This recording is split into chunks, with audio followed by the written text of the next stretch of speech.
Welcome back to the channel. This is the Action Figure Grader, and today we're going to look at kind of a wide assortment of different vintage Star Wars action figures that sold on eBay. We've got some loose complete, some play sets, some loose graded, and some mint on cards.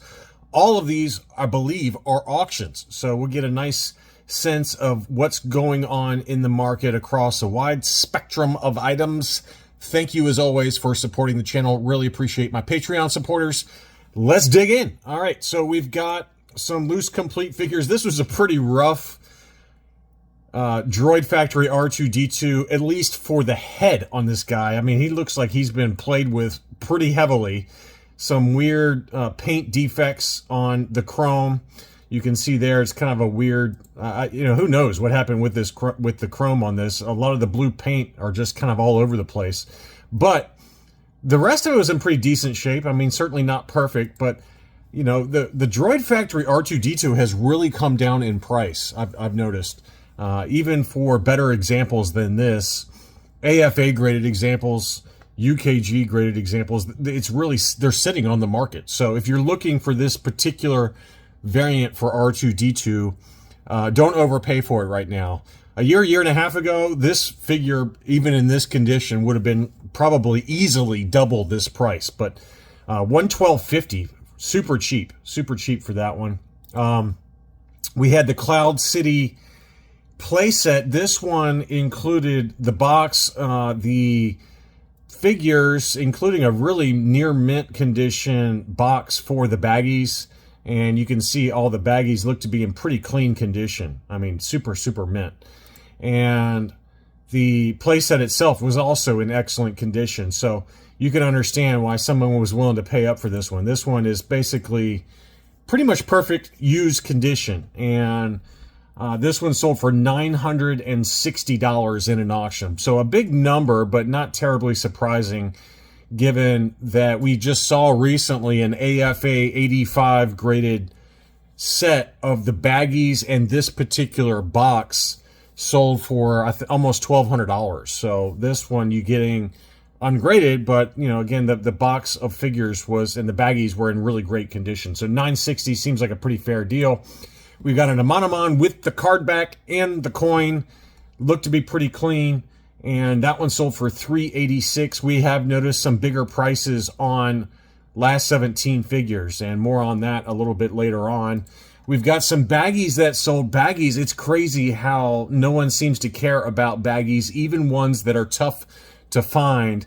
The Jawa, you very rarely see a baggy Jawa that come up for sale. And this one sold for $187.50, which feels like a very good deal for a tougher to find baggie. We had an early Star Wars baggie for C-3PO, $128.50. I mean, that's crazy how cheap those are, given what a near mint plus condition C-3PO, you know, AFA 85, for example, would be probably $200. And this is in a baggie that is not easy to find.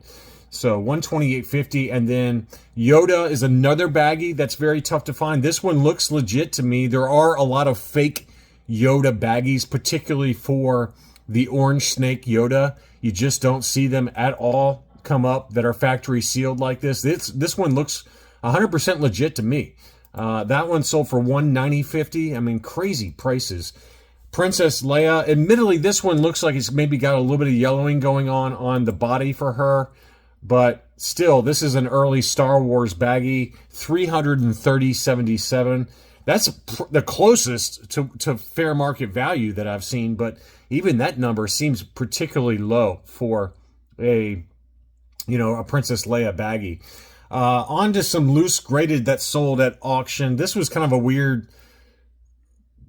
custom that they had a number of these at auction. This was a CAS 85 Death Squad Commander, and for all of these that I'm getting ready to show, next three or so, they included the footer that was, you know, obviously below the figure's feet inside the mint on card. So it's not something I've really seen before. I'm not really sure why that you'd want this, but clearly the price reflects that people wanted it. So it's just not a very common thing. I've never seen that, or I've never seen a custom like this before where they've included the footer, but whatever. I guess if you're into that, this was again graded CAS 85 and included the Aqua footer, 230.50 on that one.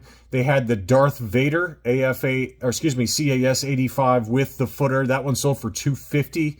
Again, it reflects a bigger price than what a typical CAS 85 for Darth Vader would go for. So clearly some people were enamored with them. So this is the Snaggletooth, red Snaggletooth, graded CAS 80 plus, again with the footer, 142.50. Again, a CAS 80 plus snags is probably more like 110, 125. So it's a little bit of a premium on that one. The bigger premium was on the Death Squad Commander and the Darth Vader. So Barada AFA 85 new case style, that one sold for 252. That's about the going rate for an AFA 85. I think Chris over at Rogue 5 Toys just sold one of these. I think it might have been a CAS 90 for about the same price, $250. EV99 AFA 80 plus, that one sold for $435, a pretty healthy number. We just saw an AFA 85 old case style sell in a buy it now for like $800 or something crazy. So last 17s have definitely bumped up a little bit, and here's more proof of that. This is an AFA 85 Luke Stormtrooper disguise old case style that sold for $1080.55. So that's a huge number versus where we have seen this one sell for, less than 6 months ago. It got down to like the 650, 750 range, even for an old case style AFA 85. So it is definitely bumped back up again. And we've seen in recent videos, we've seen some other high grade Luke Stormtroopers that have gone for big money. Lady Gornish AFA 85. You don't really see loose graded Ewoks series figures come up very much. 197.50 on that one for the AFA 85 new case style. And then the Muffin Man was back with a lot of really nice auctions. Not only this blue snags, but a number of mint on cards that were at auction. This one was a blue snags UKG 75 that sold for about 400 pounds, which is 536 US dollars.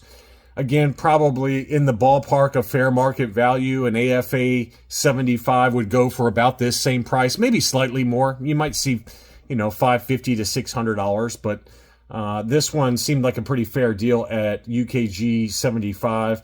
All of the grading companies grade these pretty harsh, if you ask me. I mean, it looks like a 75 for me just because of the boots. You can see there some moderate paint wear to the toes of that blue snags, and then some light paint wear to the belt buckle, but no torso discoloration. The hands were in pretty good shape. I mean, that's definitely a 75, but you can make an argument that's a 75 plus, which obviously UKG doesn't do pluses and minuses, but they have subscores, and so the subscore shows that this is a 75 plus, right? Because the figure score was an 80.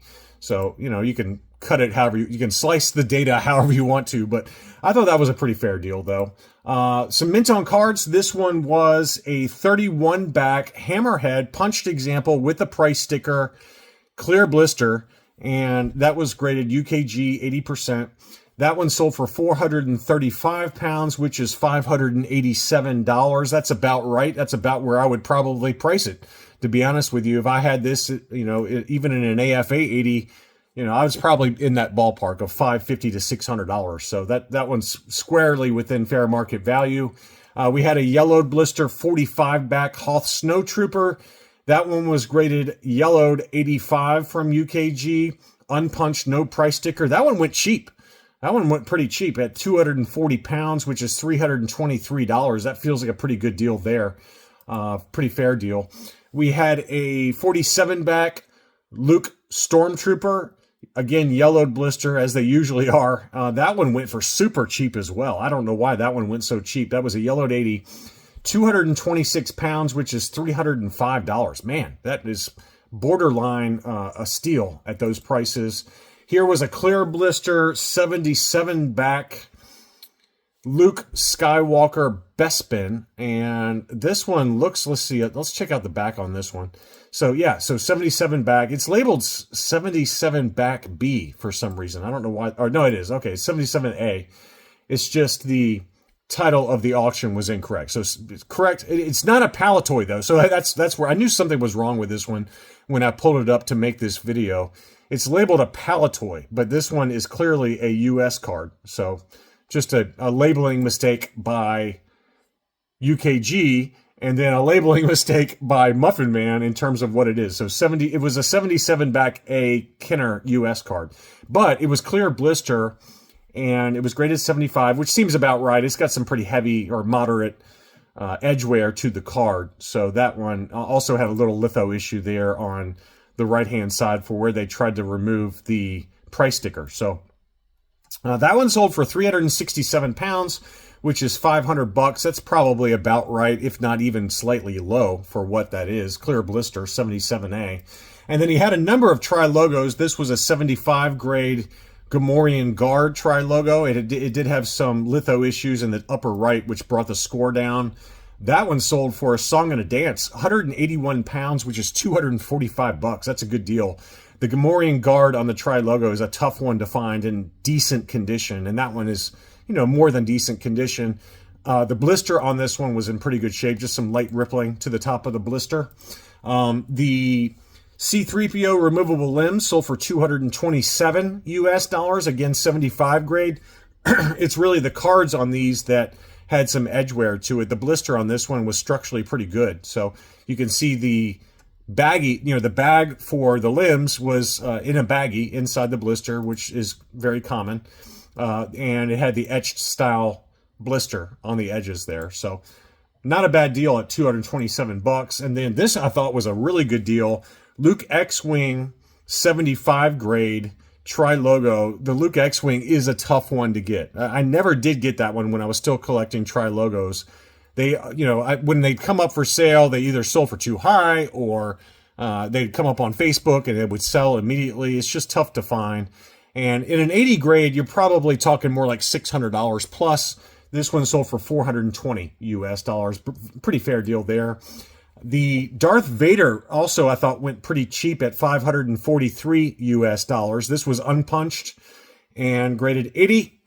And, you know, that's another one that's really come back down in price. Darth Vader on the tri-logo is not hard to find, but, you know, unpunched in this kind of condition, you know, maybe a little tougher to find, but I thought that was pretty fair for what that was. Beautiful tri-logo Darth Vader. The 21B medical droid was graded UKG 85% unpunched. That one sold for $553 US, 410 pounds. And that's another one where we've noticed lately that 21B on the tri-logo has come way back down in price. I don't know why, because it is a tougher one to find in clean condition. But there was an AFA 85 that sold for less than $300 and a buy it now on eBay, which I don't know why that one sold so cheap, but this is closer to fair market value. But even this number I think is a little low, just given where we've seen some of the auctions go for 21B on the tri-logo, you know, earlier this year or even late last year. Here was a buy it now. This is one buy it now I did include. This was a 21 back transition card, ungraded, but not, you know, again, not in perfect shape. It did have quite a bit of wear to it and some creases, some wear around the hang tab for Boba Fett. It looks to be still clear blister, and Boba Fett himself is not discolored heavily, if it is at all. Looks like it's maybe got a little bit of wear to the figure, but that one sold for $2,000. Probably about right, if not even a little low for a transition 21 back ESB card back. And then this Luke Jedi was a 77 back A, not perfect, but in pretty clean condition. I would say probably a 75 plus at worst. This one was, you know, again, slight yellowing to the blister, unpunched, no price sticker. That one sold in an auction for $319. Pretty fair deal for what that one is. I like that one. Pretty good deal. Pretty good deal for that. So anyway, that is all I really had. I hope you enjoyed this look at recent sales for vintage Kenner and Palatoy Star Wars figures. Thank you as always for watching, and I'll be back soon.